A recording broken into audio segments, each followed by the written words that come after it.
Έχεις οικογένεια και ψάχνεις ακίνητο στο κέντρο της Θεσσαλονίκης? Δες αυτό το διαμένει.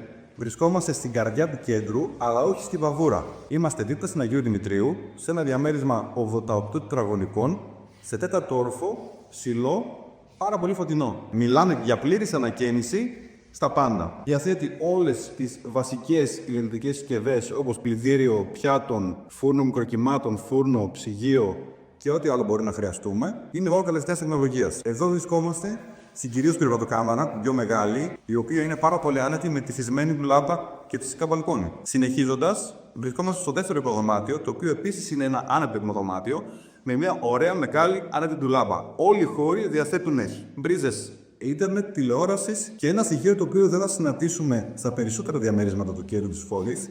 Ένα πολύ ωραίο άνετο βεστιάριο, όπου εκμεταλλευόμαστε όλους τους πιθανούς χώρους αποθήκευσης του σπιτιού. Εδώ βρισκόμαστε στο μπάνιο του σπιτιού, το οποίο είναι ένα πανέμορφο ανακαινισμένο μπάνιο. Αν θες να το δεις πριν φύγει, στείλε μου DM.